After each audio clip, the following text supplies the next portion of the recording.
Abrimos esta segunda hora y hablamos de Venezuela. Nos vamos a Venezuela porque hay mucho para hablar. Ustedes saben, hace unos pocos días se desarrollaron las elecciones allí en Venezuela como un lugar muy importante cuando hablamos de América Latina y una lectura política que comienza a hacerse ahora, cuando empieza a pasar unos días y uno puede hacer una lectura un poco más alejada de lo que ha sucedido, tanto cuando hablamos del resultado final de esta contienda electoral con cómo sigue Venezuela ahora bajo el mandato de Nicolás Maduro. Vamos a hablar con Modesto Guerrero. Él es escritor venezolano, ha escrito la biografía analítica de Chávez bajo el nombre de ¿Quién inventó a Chávez? Justamente esto fue en el año 2007, y también ha publicado, entre otras publicaciones que tiene Modesto Guerrero, en el 2009 publicó Venezuela 10 años después. Sabe mucho sobre lo que ocurre en Venezuela y por eso queríamos tenerlo en el aire. ¿Cómo está, Modesto? Bienvenido. Paola Amor y Claudio Alonso lo saludan. Buenas tardes, Paola y Claudia. Muchas gracias por llamar. Y Claudio, Modesto. Aquí Claudia, estamos. perdón. Bueno, bienvenido, Modesto. Y decíamos, ¿no? De a poco comenzar a hacer la lectura días después de desarrollarse estas elecciones en Venezuela, donde, bueno, uno en principio podría decir que Nicolás Maduro va a seguir los pasos de Hugo Chávez, pero también es cierto que este resultado en las elecciones ha sido bastante ajustado, o uno preveía iba a ser un poco más caudaloso, ¿no?, en cantidad de votos por parte del gobierno de Nicolás Maduro. ¿Qué lectura se puede comenzar a hacer de Venezuela? Todas las encuestas, menos una que le daba 3% ajustado a Maduro, todas daban entre 8 y 14 puntos a favor del gobierno. Incluso el Departamento de Estado, una de sus agencias de información, había calculado 3 días antes que Maduro ganaba, había anunciado que tenían en sus cálculos que Maduro ganaba. No había manera no había signos que uno pudiera tomar para decir, bueno, Maduro va a quedar muy ajustado. La realidad fue bastante más paradójica y sorpresiva, azarosa, porque produjo un resultado muy, muy bajo. Y eso hay una sucesión de causas, o un encadenamiento, una combinación de causas que se fueron dando de distintos tipos. Una económica, para comenzar por la menos, la más difícil en un sentido, porque no hay manera de medirla. La económica es que en medio de la campaña electoral, un mes antes de la campaña electoral, el gobierno tiene que devaluar el 35 o 34% de la moneda, lo que significa un corte directo al bolsillo de los asalariados de entre 30 y 35% promedio. Entonces, eso se expresó en el voto el 14 de abril, porque los trabajadores son chavistas, pero son trabajadores primeros y le cortan el 30%, y la verdad que o no votan o votan por el contrario. A eso se sumó que Maduro no hizo la mejor oferta salarial de campaña. Capriles con mayor capacidad de demagogia, sabiendo que él no va a cumplir eso, hizo una oferta salarial extraordinaria. Entonces a un trabajador que no esté muy politizado, eso lo llamó. Sí, Modesto, a votar. perdón que lo interrumpa, ¿no? Pero digamos, es muy sensato decir de eso, ¿no? Hablar de la demagogia por parte de Capriles en este sentido, porque uno podría advertir que en todo caso Maduro fue más realista respecto de lo que puede llegar a ofrecerle luego al pueblo, ¿no? Al pueblo venezolano.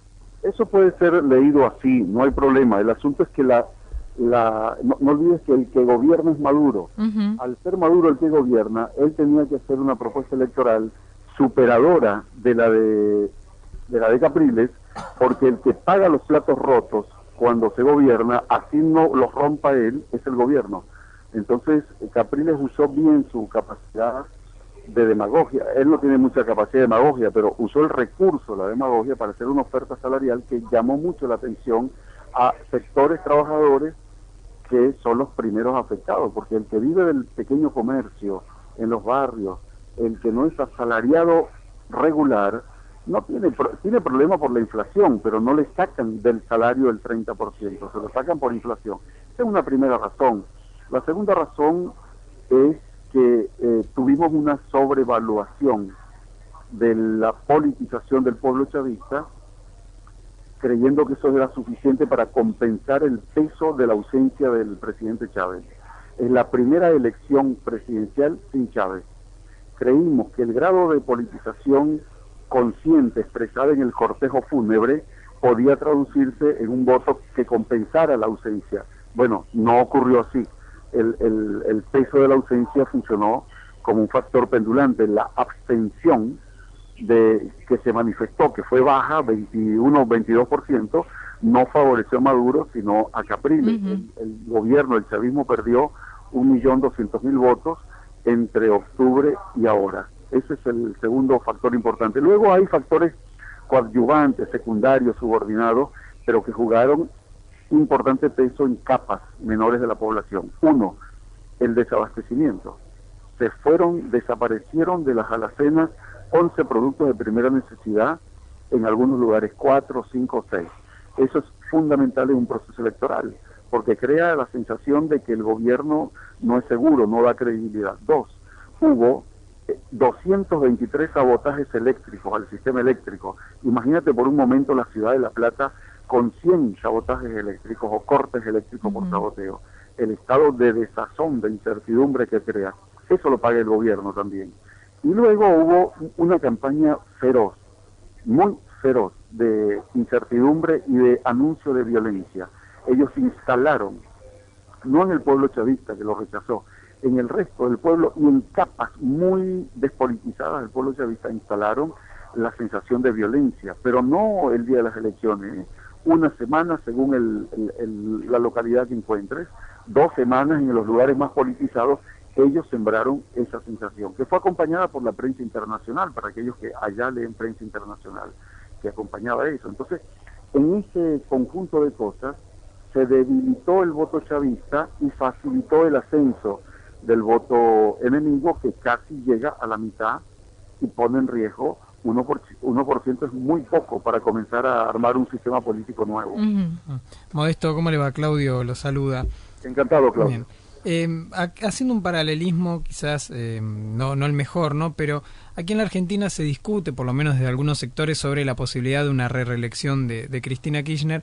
Y bien, como usted marcaba recién, esta fue la primera elección sin Hugo Chávez al frente de las mismas.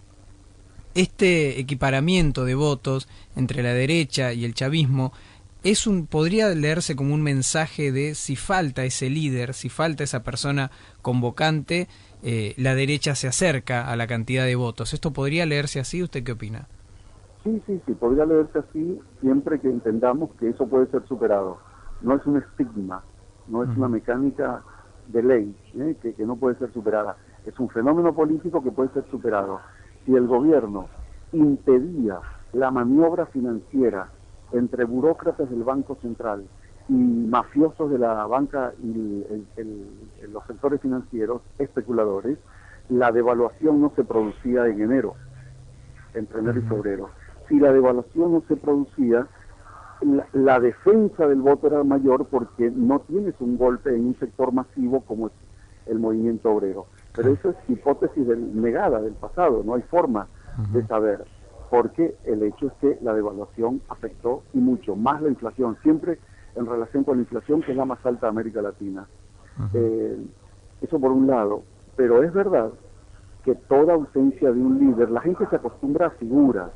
Acá y en Europa y en Estados Unidos se acostumbra a figuras. Somos países presidencialistas. El más presidencialista de este hemisferio es el de Estados Unidos. Y ellos hablan de populismo, pero es el más presidencialista. Allá todo se concentra en la figura de central del poder. Bueno, acá también, en distintos modos. Más aún, pero mucho más aún, en un país como Venezuela, donde el líder nació como redentor y murió como redentor. La gente se aferró, la gente pobre y trabajadora y una parte de la clase media se aferró a Chávez mucho por razones y mecanismos mucho más fuertes que los políticos o sociales. Hubo mecanismos emotivos, mecanismos religiosos, mecanismos misteriosos, irracionales de amor a Chávez, así como hubo mecanismos irracionales, hay de odio a Chávez, ¿no? Entonces eso tenía que ser manejado de otra manera. Allí en ese punto juega el papel de Maduro como figura. Maduro no logró, quedó demasiado subordinado a la imagen de Chávez, y eso afectó en algún tamaño el voto entre sectores chavistas, no entre no chavistas. ¿Y tiene tiempo, Modesto, de poder reivindicar esta situación Maduro para usted? ¿Cómo piensa que va a seguir su manera de encararlo? Felizmente es consciente y es honesto. Ajá. Maduro, consciente de la falla, y ya lo comenzó a planificar para superar. Vean ustedes el Consejo de Ministros que armó. Este Consejo de Ministros es una maravilla desde el punto de vista político. Primero, conserva el carácter independiente del gobierno respecto de la burguesía. No hay un solo representante directo o indirecto de la burguesía en el gobierno. Lo acaba de decir ayer en una declaración de manifiesto. No hay ninguno de los ministros nombrados o ratificados representa cámaras o grupos burgueses. Eso es fundamental para recuperar. Segundo, él mismo declaró que todo lo que se perdió en elecciones hay que recuperarlo por la vía social. Bueno, entonces armó una estructura que ya se ha comenzado a poner a andar desde ayer, una estructura regional, no de gobierno, que eso existe por el voto, de trabajo social, al mando de comandos políticos sociales apoyados en los organismos del poder popular, para recuperar por esa vía lo que se perdió en el distorsionado mecanismo del voto. O sea, está consciente y tiene políticas públicas para eso. Ahora hay que trabajar y ver los resultados para que se pueda sumar en la próxima elección, que es la de diputados, lo que se perdió ahora. Claro. Modesto, le agradecemos muchísimo por su tiempo, realmente muy interesante lo que escuchamos en la 98.1. Le mandamos un abrazo. Igualmente a ustedes. Hasta luego, adiós.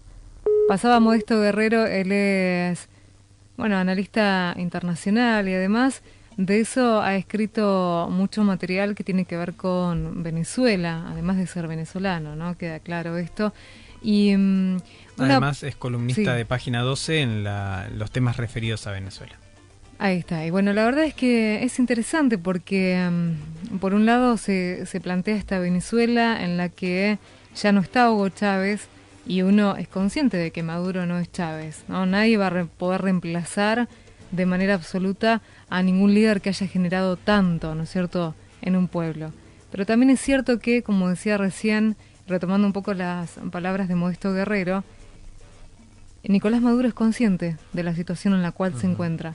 Una situación en la que va a tener que ponerse al hombro un trabajo muy difícil, muy delicado, con mucho empeño, y en la que ya comenzó a trabajar. Contábamos hace un ratito que ya ha designado a su primer equipo de gobierno, ha desdoblado el Ministerio de Economía, justamente para avanzar y afrontar en estos desafíos en materia económica que seguramente son hoy por hoy una de las trabas más difíciles para superar.